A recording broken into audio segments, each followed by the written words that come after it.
guys, thank you so much for tuning in. Today, we're covering the 7 most important things for mechanics to prevent injury and strain on the job. Throughout mechanics today, we have so many things that are going on. Lifting heavy items, we're being exposed to chemicals, we're on our knees, our backs are aching, hands, feet, all that fun stuff. Now with this list, I'd love for you guys to comment down below. Let me know what you guys think I should have added, or some things you think that I didn't really need to add as well. First off, many thanks to my Sample Man Bill today. He had sponsored this video, so we have a lot of cool gadgets to be showing off today. Now without further ado, let's dive right into the video, and I cannot wait for you guys to see it. Enjoy! Alright, so first off on our list today, gloves. I think they are one of the most underlooked and unimportant to other techs in this industry from my experience. You see a lot of guys not really protecting their skin, not really protecting their hands, or around sharp objects, rust if you're in the rust belt like I am, solvents, chemicals. So it's a lot of small stuff that builds up over time, and in the long run, it can cause a lot of issues. I've seen guys with industrial dermatitis, eczema.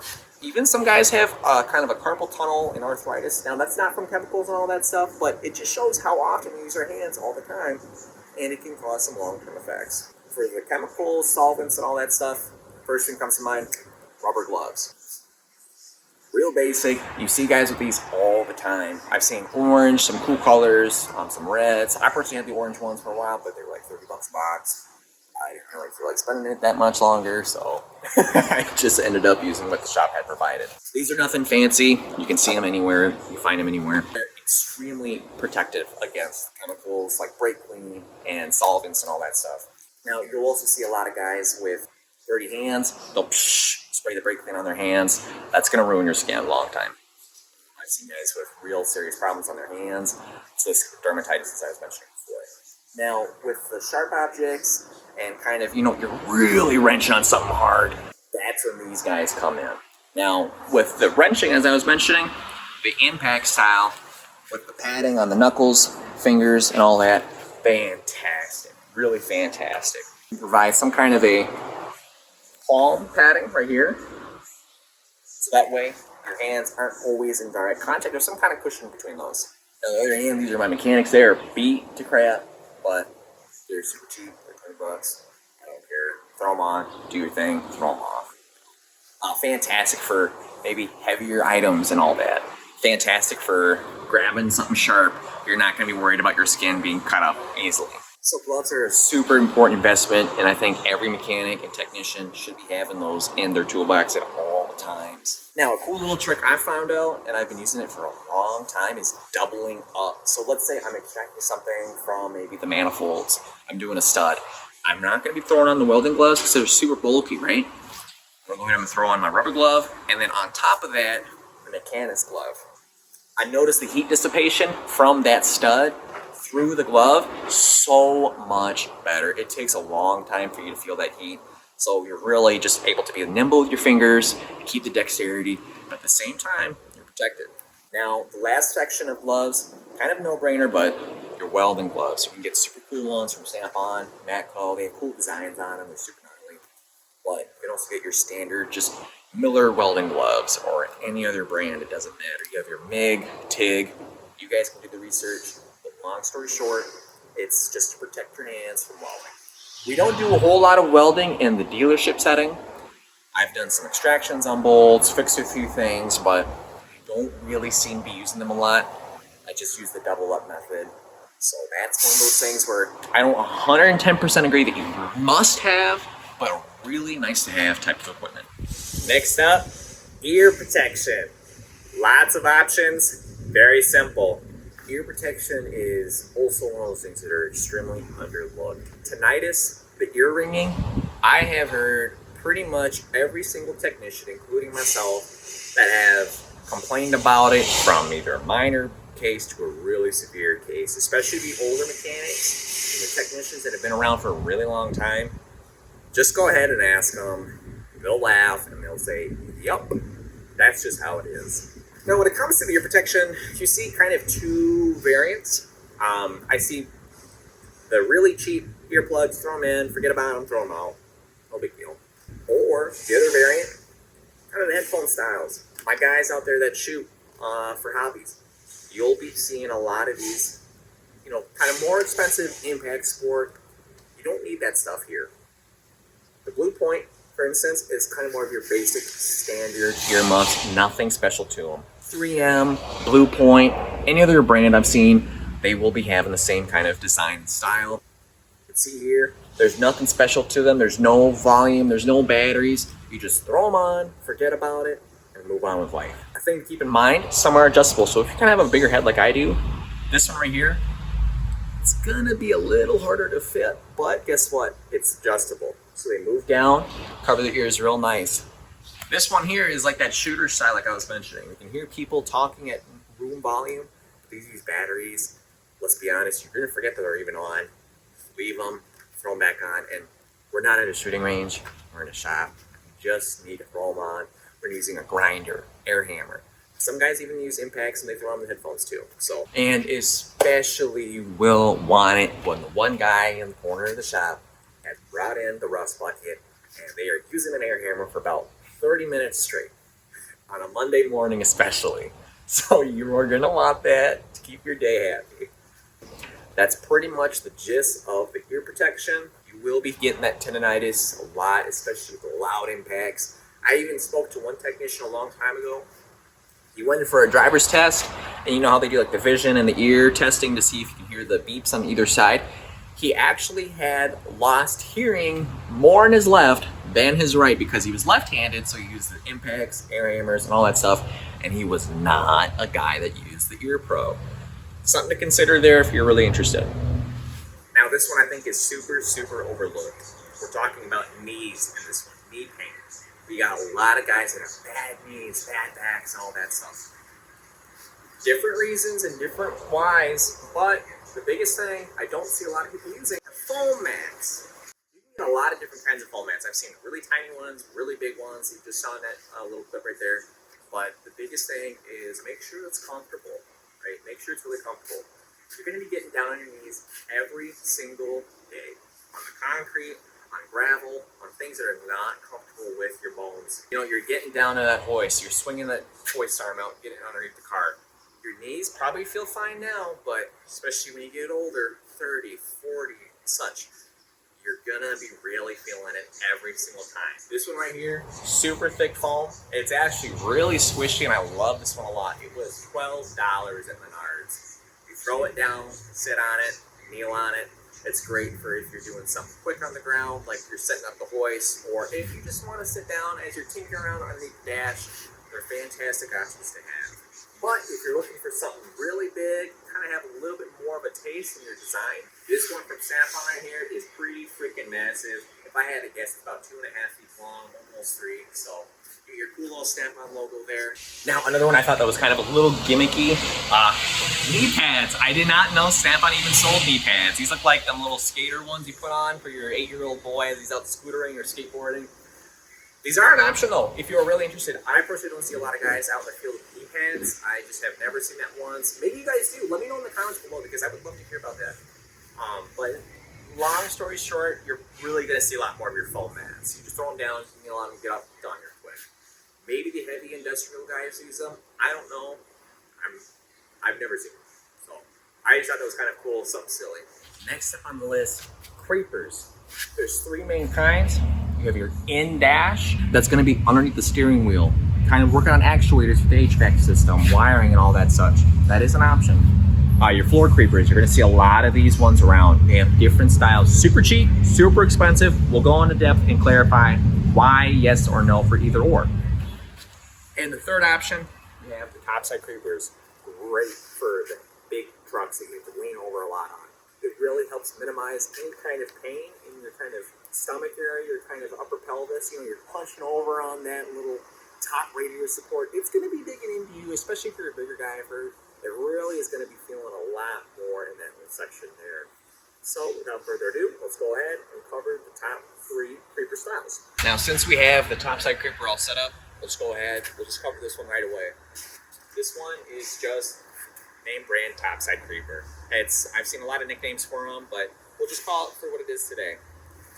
I've seen ones go on Amazon for as little as $500, all the way up to, I believe Snap-on is, no kidding, $3,000. Whoa. Now, is this kind of a piece of equipment where your everyday Joe Schmo technician in the dealership setting needs to have? Personally, no. I don't think so. Unless you're the diesel guy, unless you're the big truck guy. Maybe you work on fleet vehicles or you're a heavy diesel. I can definitely see a much better use for this type of system and for that type of investment to be having in your tool arsenal. I just don't believe that, the guys that work on like the Ford Fiestas or like the sedans, the world of the Mazdas, cars, I really don't see whole purpose in that.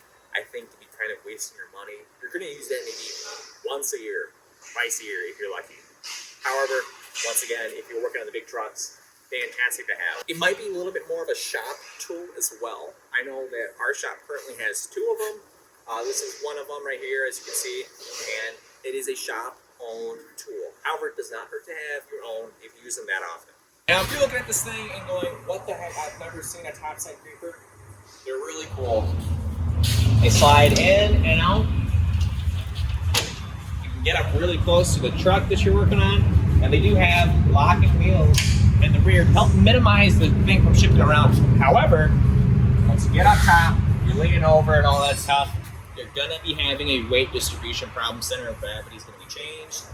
The cheaper stuff I've heard actually does have a tendency to actually want to tip the rear wheels up. Not cool when you're working in an engine bay, especially if it's hot. You don't want to be leaning on something by accident. That is something to consider. And for the guys that don't have Topside Creepers, I see a lot of times they'll use a stool. They'll throw on a mat, whatever. But guess what? You're going to be poked a crap ton by certain hood latches. So get on top, you're doing your thing, but I just feel that constant pressure right on my little sternum. So maybe short-term sacrifice, whatever, but if you really want to maximize your comfort and your injury prevention, I would look into getting the Topside Creeper if that's what your shop does not have, and if you use it on a regular basis. So next up, we have what is a potential option for some of those that are interested, in-dash creepers. Usually when you're doing an HVAC actuator or something wiring underneath, you're going to be under here, looking around, all that stuff. And that could, in theory, cause potential back pain, especially right in that little section, kind of lower upper back.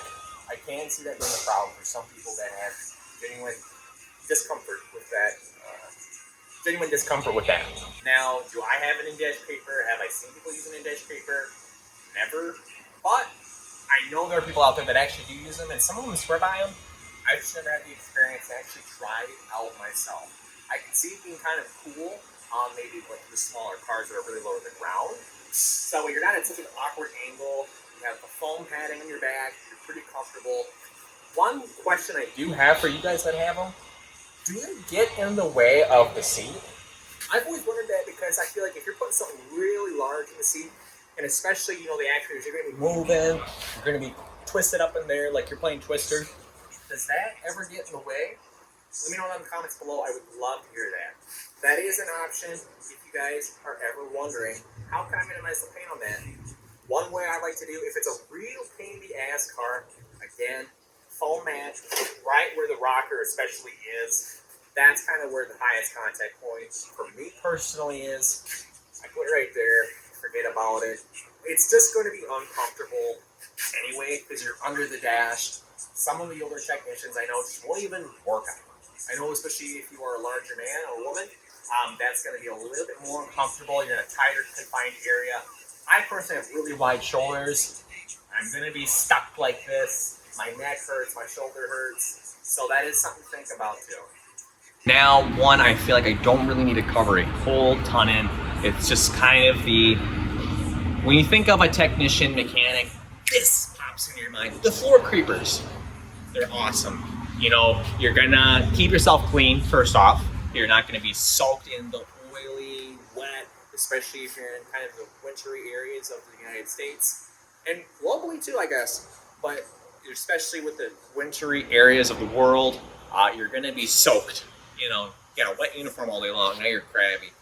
But one thing I like to point out is there are a definite difference between the really cheap stuff and the really expensive stuff.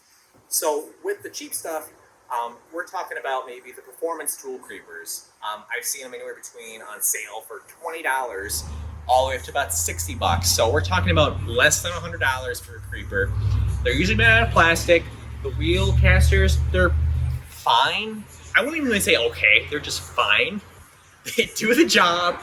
I think these creepers are maybe best suited for the DIY weekenders. Your own oil changes on the weekends and whatnot, I think that would be a great suitable option for those type of people.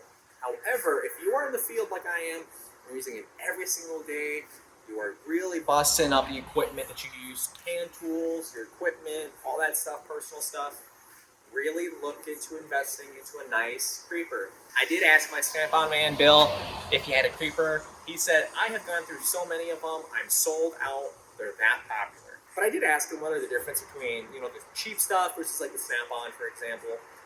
His Snap-on creepers are about $300 to $400. However, they do carry a lifetime warranty on the frame and the wheels. I personally had no idea about that.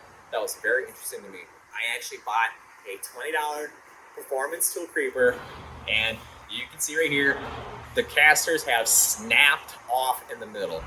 So every time I'm laying in them, it just kind of bows out in the middle, and I'm going across the floor. It sucks. I don't like using it, so I never use it. So I will be looking into getting a Snap-on creeper in the future, and you guys will be seeing that in a video as well. There are different kinds. I've seen off-road creepers. I think Harbor Freight just came out with one, if I'm not mistaken. Another one I've also seen is Snap-on. They have kind of an off-road style. Bigger wheels, kind of more of like an aggressive tread pattern, so you're not going to get caught up on a pebble, you know. The skateboard guys, scooter guys all know out there how that feels. But you're not going to get caught up on a pebble. So that is something to be thinking about in your creeper purchases. Now, I know this is kind of like an umbrella term. You have three main types, but comment down below what you guys have used for brands and what you have really loved and what you really hated. Next, eye protection. This one I actually consider to be one of the most important, so stick around. So it's a no-brainer that a lot of us guys will use the safety squints. They're free, we have them all, everyone got them assigned at birth. Don't need to spend money on eye pro, right? Until you go to the ER because you got something wedged in your eyeball, and now the doctor's picking at your freaking eyeball with a tweezers, trying to get that metal fragment out. If only you wore your eye pro. Now, I'm not saying that the eye pro is a fail-safe, 110%. You'll never ever have an eye injury. Not the case. It's supposed to really help minimize any potential injury that is major to the eye. Now, this is another one of those things where they're super cheap and super expensive. What the hell do I buy? The real kicker to this one is find what fits you great. It's like a pair of shoes. If you're not comfortable with the pair of shoes that you are wearing, you aren't going to want to wear them. There's different variants. This one right here is literally $2 at Menards. It's super cheap. However, it meets the standard, the Z87 standard. That is your impact rated glasses to prevent it from, I believe, shattering. Some of them from this one right here from Snap-on, it's a little gimmicky, but it is kind of cool. They actually have the ear protection built into them. Now, I personally have never seen this before, ever, but I thought it was just something kind of cool to throw into the video here. And this actually would be something kind of cool to have at the gun range and all that. So something to keep in mind. You just suck them back in, and you just move on. So I know that one was a little gimmicky, but I really want to talk about the frame style of the iPro. So you'll see a lot of kind of your two basic shapes. Your half frame design, which this one is pretty similar, or your full frame design. Now you'll see here, the full frame style is great. It maintains the most contact that's close to your face to prevent anything coming in behind the glasses. Again, I really preface, this is not meant to be 110% fail-safe. I have gotten stuff close to the eyes, but not in the eyeball, thanks to these. I prefer the full frame style because I feel like they offer the best protection. They're really comfortable too. And if you notice on a hot day, you're sweating a lot, your glasses are starting to build up sweat right where your nose bridge is, and they keep sliding down over and over and over again. Annoys the hell out of me. I'm sure you too. Now with the half frame style, you see not as much protection here and on the sides. You see a lot more of a gap on the sides. It's not the end of the world whatsoever. Some guys prefer it. Some guys think it's better. And I think these might have a little bit better fog resistance. So a lot more airflow is able to come in, which helps to reduce the fog. So there is a give and take right there with the full frame and the half frame style. And with these, you probably got handed these at the beginning of your tech school days and you forgot about them in your toolbox, or you just never ever used them. These are also a really good spare to have in your box, just to have. They're $2. And again, we mentioned earlier that Z87 rating right there in that top right corner. And from what I understand, I think the Z87 is your basic, just Z87. That's your basic minimum requirements pass. Z87 Plus and Z87.1 are a little better protection. Why? I have no idea. That's all I know. I'm not the engineer, so I just simply use what's comfortable and meets the ratings. So that's how you can tell what's impact rated, what's meant for kind of a protective eyewear versus your cheap dollar store glasses. Footwear. I believe this is one of the most crucial pieces of equipment that every technician should really invest into. We're on our feet all day long, sometimes 8 hours, sometimes 10 hours, and I'm sure there's the guys out there that do it for even longer. Now, your body is a temple. You've heard that saying before, but it's true. It all starts at the feet. If you have uncomfortable shoes, if you don't have good ankle support, if the way your weight is distributed onto your heels, toes, etc., you're going to be experiencing pain.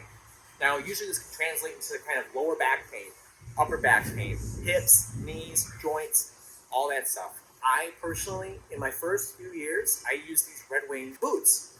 They're fantastic, but however, they weren't the most comfortable on kind of a flat concrete. They had a sole pattern that was not really meant for it, so I was constantly slipping, sliding, and all that stuff, and that did translate to hip pain. So I actually personally can attest to this. It did cause hip pain for me. Later on, I looked into different options. I tried Keens for a little bit. They weren't the most comfortable. The insoles they come with too are a little weird. They're meant for more of an outdoor hiking. So not for the flat concrete that we're on. I eventually later on switched to Redbacks, and they're real popular. They slip on, they're fantastic. They have steel toe, soft toes, and the insoles you can actually switch in and out. So if you have kind of a prescription or if you have more of a preference, you can use those insoles as well. They are fairly inexpensive, but they are an investment that I think are definitely worth having. So the great discussion of steel toe, soft toe, what do I use? It's really gonna be up to you in the long run. Try out both indefinitely. I did try out both before I went ahead with the purchase. I use soft toe. I've tried out steel toe, and either they need kind of a long time to kind of get adjusted to, because I personally noticed with the toes being here in that steel plate, especially if you're crouching down, which we do often, they're constantly rubbing and hitting your toes and your feet, and that just drove me nuts. I did not like that, and it caused a lot of discomfort for me. However, that could have been a potential, maybe the shoe wasn't correct size, or maybe I just could have used a different composite toe or other such. I don't know. That would be kind of up to you guys to decide for in the comments below. I do see you guys use steel toe every day, no complaints. I do see you guys that use soft toe every day, no complaints. Don't think that just because I don't use them, that means I think steel toes are crap. I think they're fantastic if you're comfortable with them. I just personally did not find comfort in them. Then again, you do run that risk of a potential in your toes being a little bit more damaged, but I think common sense goes a great long way. You know, I'm not going to be catching something with my foot, or I'm going to be very aware of where my feet are placement wise if I'm, you know, swinging a sledge, or if I'm grabbing a component and it's going to be falling. You know, common sense does go a long way. And to kind of wrap up on the footwear, I think ankle support is absolutely a must. If you are someone that kind of likes to have a tie-up option, I think those ones do provide a little bit better ankle support, especially if they are a longer boot compared to kind of your more shoe style. And that's pretty much it for footwear. It's just mainly what's super comfortable for you. Find a great insole that you can use, and most importantly, soft toe or steel toe, you find out for yourself, kind of weigh the pros and cons, and most importantly, it's comfort. You want to make sure that you have a great tread pattern on the bottom of that shoe, so that way you're protected. You're going to be preventing slips, especially if you're grabbing a tire and you slip. I don't even want to think about that. So you want to make sure you have great tread pattern. Now, this next one I think is going to surprise a lot of you. This has nothing to do with the shop tools, the shop equipment, the footwear, the things that we wear. None of that. This one is actually a personal lifestyle. Strength training. I think strength training is one of the most overlooked things in all trades, not just for auto technicians, but we're talking about construction laborers. We're talking about any other kind of field that uses manual labor. This is super critical to maintain your body's ability to keep going on and have a healthy body that does not hurt as much. Just like how we maintain car parts, replacing tires, replacing oil. We want to maintain our body as well. Strength training does help prevent injury on the job. It does help prevent fatigue, overexhaustion of yourself. It really helps you keep being on your toes all day, every day. I'm not saying it's the end all be all, but it is extremely critical. And I have personally noticed an extreme difference from when I did not and from when I picked it up and kept doing it. Phenomenal. Not only with that, but let's say we're picking up something really heavy, maybe a rear end or a transmission if we're feeling macho, right? You pick it up, and instead of asking for somebody for help or without the proper strength training, here you go, you grab it, all of a sudden. I broke my back. What do you mean by that? You My broke back is broken. what? A vertebrae or what portion? Spinal. You just blew out your discs because you did not have the proper strength training, nor the proper form, or the want to ask for someone else for help. The main gist is strength training helps prevent injury for your body, and it helps maintain the health and longevity of your joints, ligaments, muscles, and so on. You're gonna feel better. You're gonna walk better, lift better, move better, think better. It's not only physical, it's a mental health thing as well. With that being said, it's gonna help you feel better about yourself on the job and even off the job too. That's why I preface strength training is an extremely important thing that I think many overlook and many don't even think about when we're working with heavy items every day in all types of fields. All right, guys, so that wraps up today's video. Once again, many thanks to Snap-on Bill. He provided a lot of cool equipment today. I was stoked to be even able to be sponsored and to show off the nice equipment. If you guys think I missed anything, or if maybe something you didn't really agree with, or something you kind of thought I should have added, please let me know in the comments below. I love having that conversation. Let's get that going, and that way, not only can I learn, but the other viewers can learn as well. Now, if you did not see my last video for the top 7 budget tools to have, go ahead. That's a great one. I did mention a little bit of footwear in that one as well, so a little bit of review for this one, but nonetheless, check it out. I think you guys are gonna love that video. Have a great day, guys. See you again next time.